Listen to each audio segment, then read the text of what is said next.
All right, so this is just a continuation of our 8-7 notes. So we went through the different types of mutations. Now we need to talk about what effects they may have and what things cause mutations. So again, we went through some examples. This part here, I'm skipping over. You can answer this yourself and we'll talk about it later. You should be able to figure it out, hopefully. If not, you can ask questions when we talk about it in class.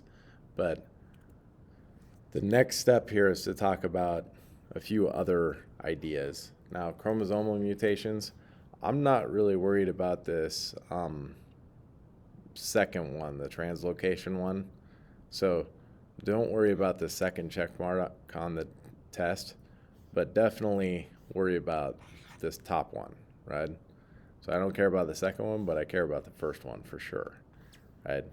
If I had chromosomes, so we're just going to talk about our normal crossover or normal-ish. I don't want to make it too confusing for us.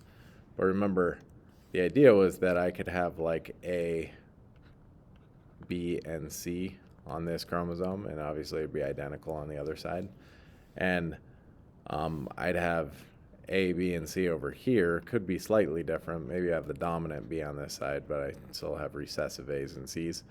But what we talked about before with crossover was that I could break this chromosome here and this chromosome here and flip-flop one C for another. Wouldn't make a big difference here, right?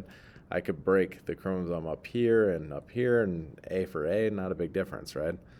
But every once in a while, something a little bit off happens. What if I broke this one here and I broke this one here and then I flip-flop pieces, right? The end result of that would give me two chromosomes, one of which would be a little bit longer, or at least one of its legs would be a little bit longer than it was supposed to be, right? This one would still have an A on it, and it would have a C down here, and it actually would be shortened slightly. This one would be an A, you'd have a big B, but also a little b, and a C down here. This is an uneven crossover. I had a duplication of genes on one of those chromosomes, so I now have two B's on here instead of just having one B. Right? That's something that could happen that also would be a type of mutation. Right? Having extras, or even on the other side, right? I lost a B, right? So depending on which one of those chromosomes, this one's missing a B, is passed on to offspring, right? You could have some issues, right? So that's another possible thing that can happen in meiosis. So when we talked about that crossover, this could also result in mutations. You could lose a gene or you could duplicate a gene. So you either lost B altogether or you have an extra B now. So it's just a different kind of mutation that can occur. The other one, not really worried about it, but yeah, sometimes a gene can be moved to a completely different chromosome, a non-homologous chromosome, but that's a little bit more complicated. We don't really care about that. Next thing, not all mutations negatively affect phenotypes. In fact, it's going to be strange to hear this, but actually most mutations don't matter. Most mutations are going to be considered silent.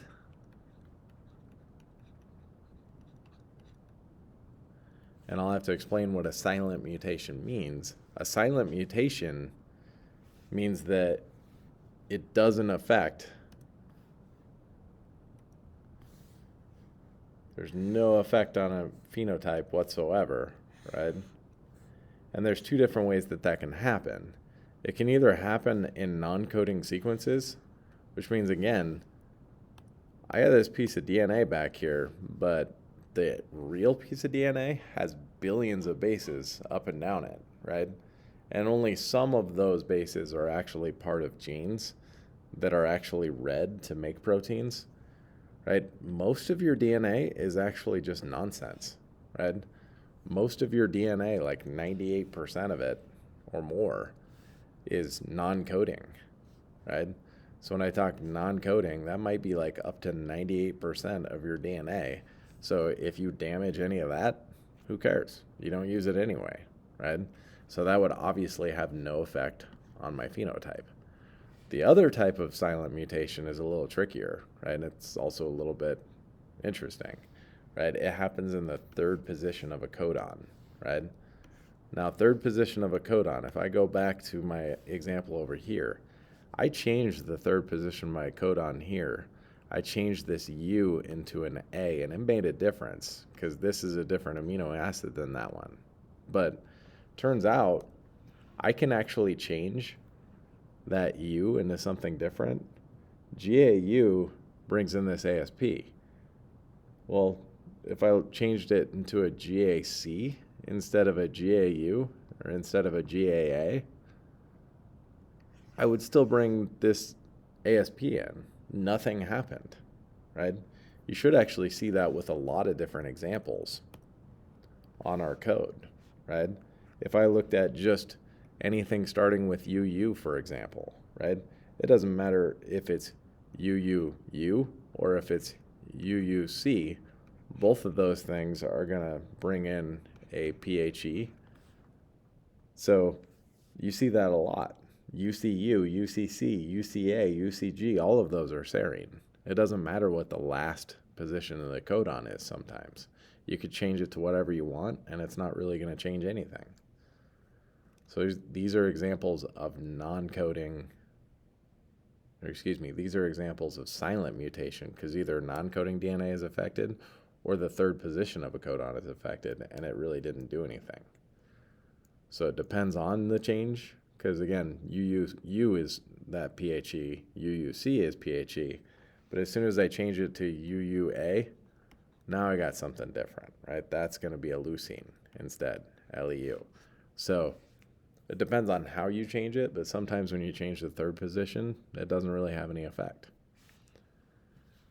Next issue or idea, right? Sometimes when you change one amino acid for another,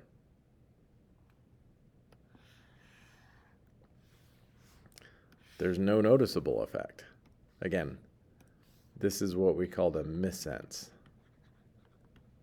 mutation, right?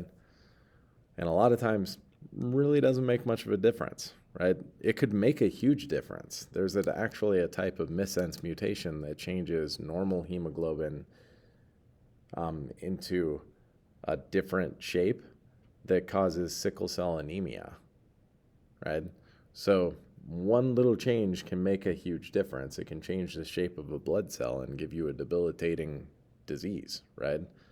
But most of the time when you just sub out one for another and there's thousands of amino acids in this chain, in this protein, it might not actually change much of anything at all.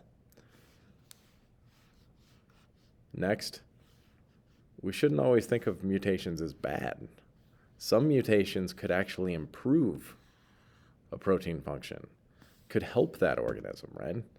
In fact, we count on mutations to bring about new traits so that things can evolve, so they can change. So mutations are not always bad things. Sometimes they're really, really good, right? That would be obviously kind of rare for that to happen. But that being said, most mutations don't matter.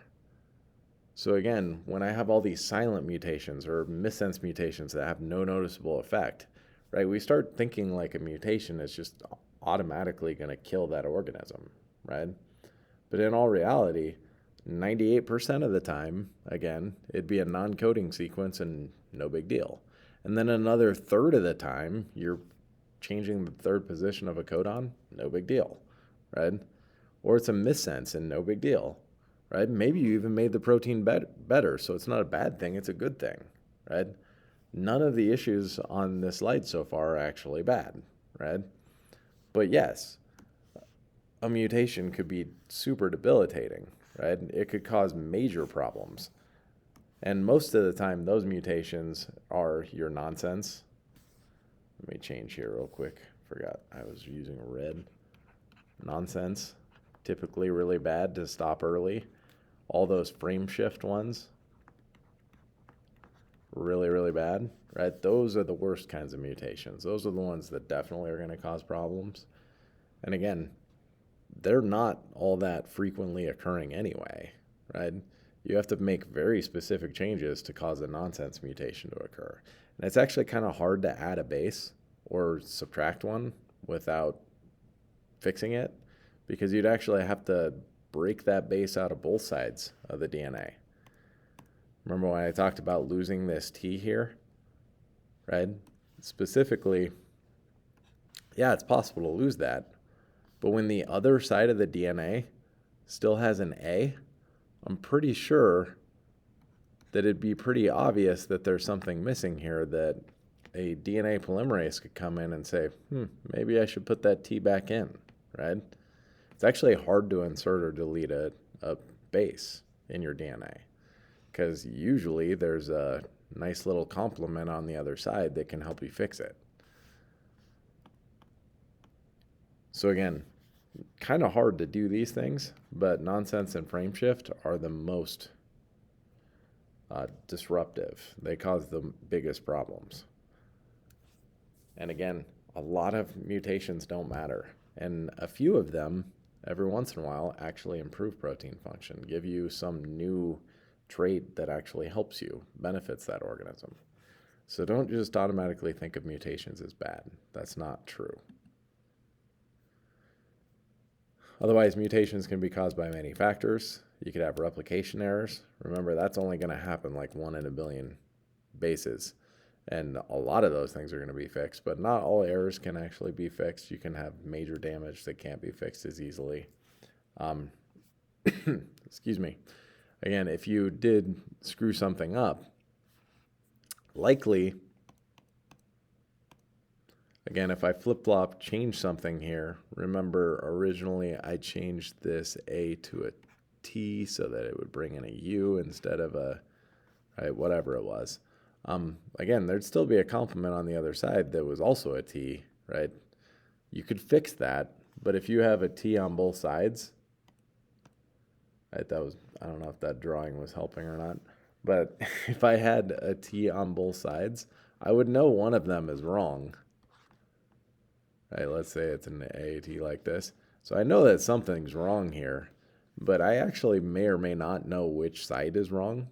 So it depends on a coin flip, right? If I change this side, then I just made that permanent, right? But if I change the other side to an A, then I actually fixed it. So at least half of those errors could be fixed pretty easily just with that coin flip probability. But not all errors are going to be fixed, and that's the way it is. Mutagens or carcinogens cause damage that the body's repair system can't handle. So again, those are the same things we talked about before. We talked about how UV light can cause cancer, right? Mutagens, carcinogens, anything that was a carcinogen before is a mutagen now, right? That's all we're talking about. It's just a different context, right? So UV light, tobacco, specifically that nicotine in the tobacco, right? We had other examples too. Different kinds of radiation can be a problem. All different kinds of radiation. So mutagens, carcinogens, kind of an interchangeable thing in this context, right? All mutagens cause DNA damage. Carcinogens specifically cause damage that cause cancer. So not all mutagens are carcinogens, but you get the gist. These questions we could talk about later and make sure that we have good answers. I did talk about this one, so you should be able to answer it pretty easily. Otherwise, this last one, maybe we'd need to discuss it in class, but go ahead and try and answer those things. We'll talk about all the things we skipped over in these notes later.